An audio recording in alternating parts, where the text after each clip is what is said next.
Hello दोस्तों, स्वागत है आपका हमारे दीक्षित पाठशाला यूट्यूब चैनल में। तो दोस्तों, हमने आपके लिए पिछले वीडियो में वर्णमाला हिंदी का बहुत ही महत्वपूर्ण टॉपिक जो है उसके बारे में बताया था। तो उसमें हमारा कुछ रह गया था जो बाकी टॉपिक था। तो आज हम नया टॉपिक लेंगे, वो है स्वरों का वर्गीकरण। क्या है? स्वरों का वर्गीकरण। स्वरों के कितने प्रकार होते हैं और कैसे कैसे इनका प्रयोग होता है। तो जो हमारा सबसे पहले जो वर्गीकरण में सबसे पहला उसका प्रकार है तो उसको जानेंगे। तो वो है हमारा नंबर एक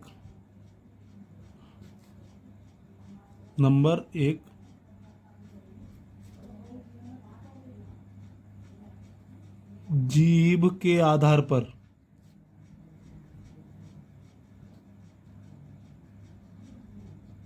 जीभ के आधार पर जीभ के आधार पर कितने प्रकार के होते हैं? तो जीभ के आधार पर ये 3 प्रकार के होते हैं।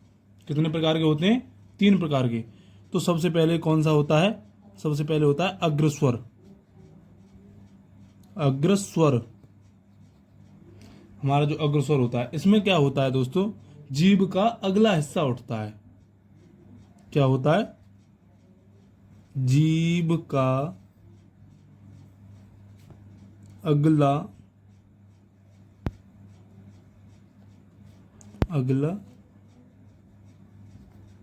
हिस्सा उठता है।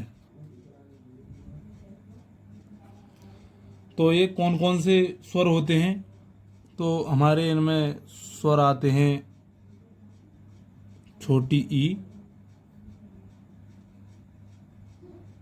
बड़ी ई, छोटी ए, बड़ी ए और रेरी। ठीक है। अगर हम इनका उच्चारण करते हैं या फिर इनको हम बोलते हैं अपने मुख से, तो ये इनमें जीभ का अगला हिस्सा जो होता है वो उठता है। जैसे हम ई, तो हमारा अगला हिस्सा जो है वो उठ रहा है जीभ का। तो फिर अब हमें इसके बाद में चलते हैं अगले प्रकार की तरफ। तो ये दूसरा जो तरीका होता है ये होता है मध्य स्वर। मध्य स्वर इनमें क्या होता है कि जीभ का मध्य भाग जो होता है वो उठता है। जीभ का मध्य भाग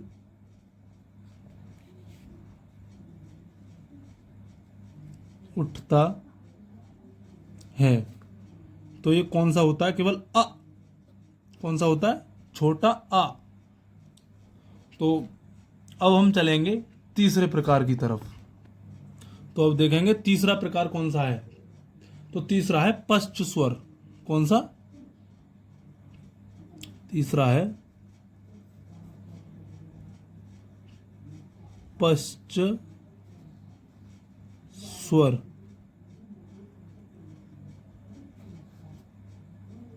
इसमें क्या होता है? जीभ का पिछला भाग ऊपर उठता है। क्या होता है? जीभ का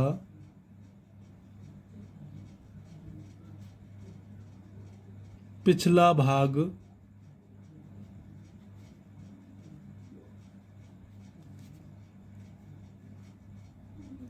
ऊपर उठता है। तो इसमें कौन कौन से आते हैं पश्च स्वर में?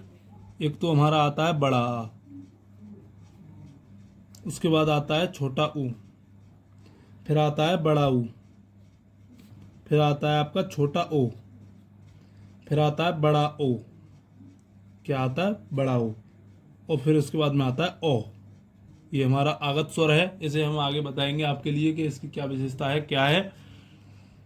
तो अब हमारा जो जीव के आधार पर हमने आपके लिए बताया कि ये स्वर 3 प्रकार के होते हैं। अग्रस्वर जिनमें जीव का अगला हिस्सा उठता है, छोटी ई, बड़ी ई, छोटी ए, बड़ी ए, रिरी। और नंबर 2 होता है मध्य स्वर। इनमें जीव का मध्य भाग उठता है। ये होता है, इसमें आता है छोटा आ। और नंबर 3 होता है पश्च स्वर। इसमें जीभ का पिछला भाग ऊपर उठता है। तो इसमें आते हैं बड़ा, छोटा ऊ, बड़ा ऊ, छोटा ओ, बड़ा ओ और ओ। तो अब हम चलते हैं दूसरे प्रकार की तरफ। तो अब देखेंगे हम ओष्ठ के आधार पर, यानी होठ के आधार पर, जिनमें हमारे होठ चलते हैं, जिनका हम उच्चारण करेंगे या बोलेंगे उनको, तो इनमें हमारे होठ चलते हैं। तो हम देखेंगे नंबर 2 ओष्ठ या होठ।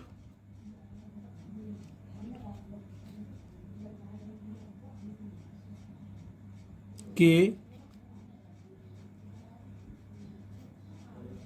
आधार पर, ओष्ठ या होठ के आधार पर। तो ये दो तरह के होते हैं। एक तो होते हैं वृत्तमुखी या वृत्ताकार स्वर, और नंबर 2 होते हैं अवृतमुखी या अवृत्ताकार स्वर। तो हम सबसे पहले देखेंगे कि वृत्तमुखी कौन से होते हैं। सबसे पहले हम क्या देखेंगे? वृत्तमुखी। वृत्तमुखी या वृत्ताकार स्वर, इनकी क्या विशेषता है ये देखेंगे। तो इनमें वह स्वर जिनके उच्चारण में होठ गोल हो जाएं, जिनके उच्चारण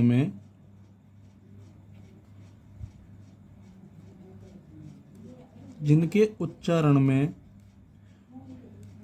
हमारे जो ओष्ठ हैं, होठ हैं हमारे,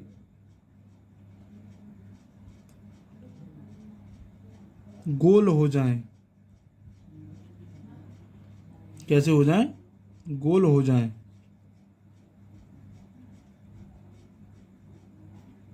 वृत्तमुखी या वृत्ताकार स्वर कहलाते हैं।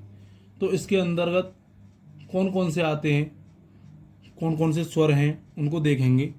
तो इसके अंतर्गत सबसे पहला जो स्वर है वो होता है हमारा छोटा ऊ, उसके बाद है बड़ा ऊ, फिर है छोटा ओ, फिर है बड़ा ओ।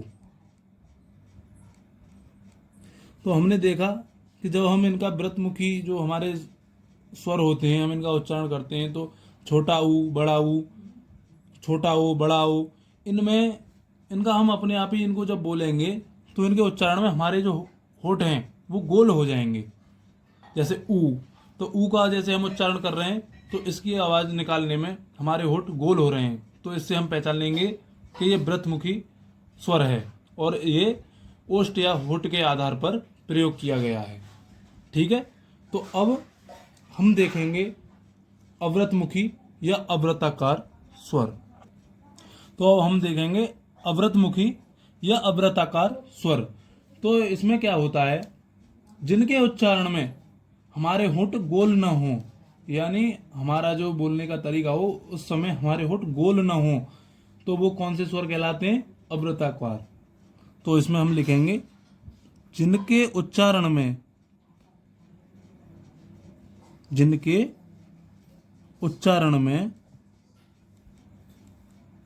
हमारे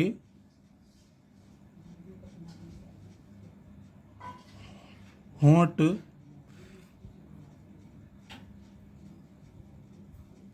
गोल न हो,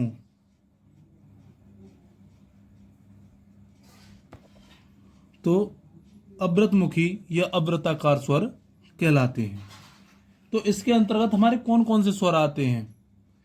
तो इसके अंतर्गत उन चारों को छोड़कर सभी आते हैं, जैसे छोटा आ, बड़ा आ, छोटी ई, बड़ी ई, री, छोटी ए, बड़ी ए, और हमारी ये भी, ये छोटी अंग और बड़ी अंग, ये भी आते हैं। ये हमने आपको बताया होगा कि इनको अयुग्भाग कहा जाता है, और ये भी बताएंगे अगले वीडियो में कि इनका प्रयोग कैसे होता है, इन्हें कहाँ से लिया गया है, कैसे हैं ये, तो अब हम चलते हैं अगले प्रकार की तरफ। तो हमारा जो अगला वर्गीकरण है इसका, वो है उच्चारण के आधार पर। जो स्वरों का प्रकार है वो उच्चारण के आधार पर। तो ये 3 प्रकार के होते हैं। तो इनके जो 3 प्रकार हैं वो कौन कौन से हैं? नंबर 1 ह्रस्व स्वर और दीर्घ स्वर, और नंबर 3 प्लुप्त स्वर। तो सबसे पहले हम ह्रस्व स्वर के बारे में बताएंगे। ह्रस्व स्वर और दीर्घ स्वर के बारे में हमने पिछले जो वर्णमाला वाला जो हमारा वीडियो था उसमें भी हमने बताया था कि ह्रस्व स्वर क्या होते हैं। जिन स्वरों के उच्चारण में कम से कम समय यानी एक मात्रा का समय लगता हो, ह्रस्व स्वर कहलाते हैं। और दीर्घ स्वर के बारे में भी बताया था, जिनके उच्चारण में ह्रस्व स्वर की तुलना में दुगना समय या दोगुना समय लगता हो, वो दीर्घ स्वर कहलाते हैं। तो केवल हम इनकी डेफिनेशन नहीं लिखेंगे, केवल इनको ये देखेंगे कि इसके अंतर्गत कौन कौन से स्वर आते हैं। तो हमारा जो सबसे पहला है वो है ह्रस्व स्वर।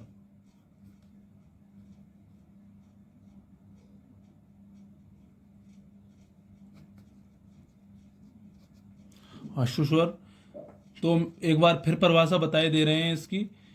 जिन स्वरों के उच्चारण में कम से कम समय यानी एक मात्रा का समय लगता हो, ह्रस्व स्वर कहलाते हैं। तो इसमें कौन कौन से स्वर आते हैं ह्रस्व स्वर के अंतर्गत? इसमें आते हैं छोटा आ, छोटी ई, छोटा ऊ और रे। इनके उच्चारण में बहुत ही कम समय लगता है। और इसके बाद हमारे आते हैं दीर्घ स्वर। दीर्घ स्वर, तो इसमें इनके उच्चारण में ह्रस्व स्वर की तुलना में दुगुना समय यानी 2 मात्रा का समय लगता है। ह्रस्व स्वर से दुगुना समय लगता है इसमें। तो इसके अंतर्गत कौन कौन से आते हैं? बड़ा आ, बड़ी ई, बड़ा ऊ, छोटी ए, बड़ी ए, छोटा ओ और बड़ा ओ।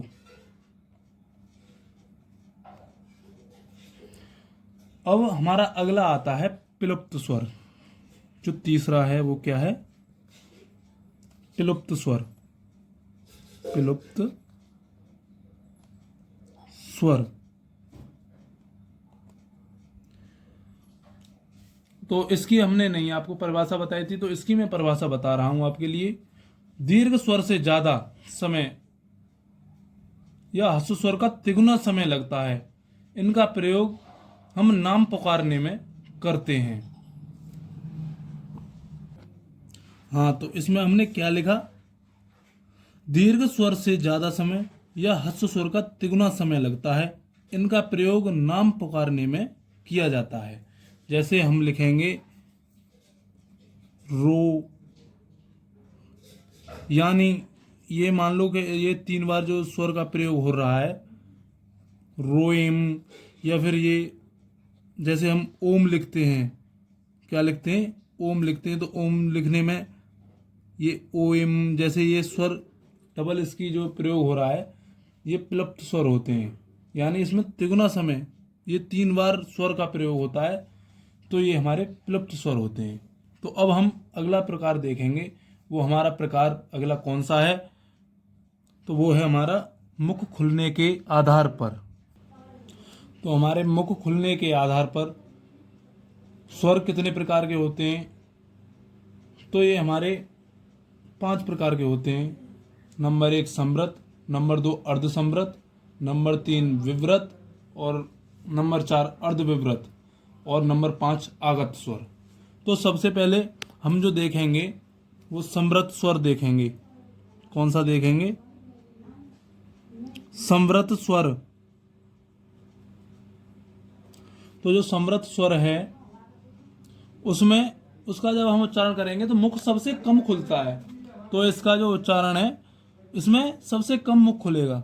तो ये कौन कौन से हैं? एक तो बड़ी ई और बड़ा ऊ, इनके उच्चारण में सबसे कम मुख खुलता है। और नंबर 2 हमारा है अर्धसमृत। अर्धसमृत, तो अर्धसंवृत में संवृत से थोड़ा अधिक मुख खुलता है। तो ये कौन कौन से हैं? छोटी ई और तुम्हारा छोटा ऊ, छोटा ऊ।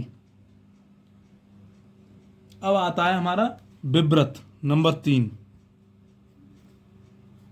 कौन सा? विव्रत। सबसे अधिक मुख खुलता है, यानी इसके उच्चारण में सबसे अधिक मुख खुलेगा। तो ये कौन कौन से हैं? बड़ा आ, बड़ी ए और बड़ा ओ। इनका जब हम उच्चारण करेंगे तो सबसे अधिक मुख खुलेगा। आप प्रैक्टिकली करके देख सकते हो। नंबर 4 अर्धविव्रत।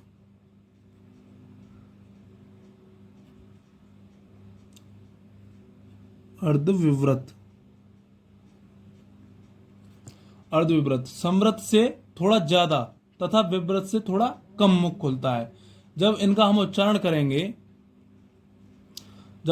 उच्चारण करेंगे तो इनमें संवृत से थोड़ा ज्यादा तथा विव्रत से थोड़ा कम मुख खुलेगा। तो ये कौन कौन से हैं? एक तो हमारा है छोटा अ, छोटी ए और छोटा ओ, यानी ये मीडियम होते हैं। ठीक है। अब हमारा अगला आता है आगत स्वर, जो हमारा 5वां है।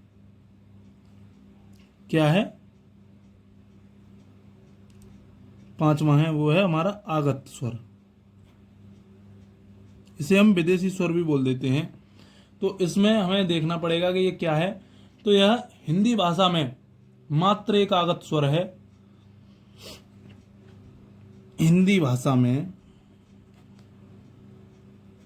मात्र एक आगत स्वर कौन सा है? ओ है, जो यूरोपीय भाषा से लिया गया है। भाषा से लिया गया है।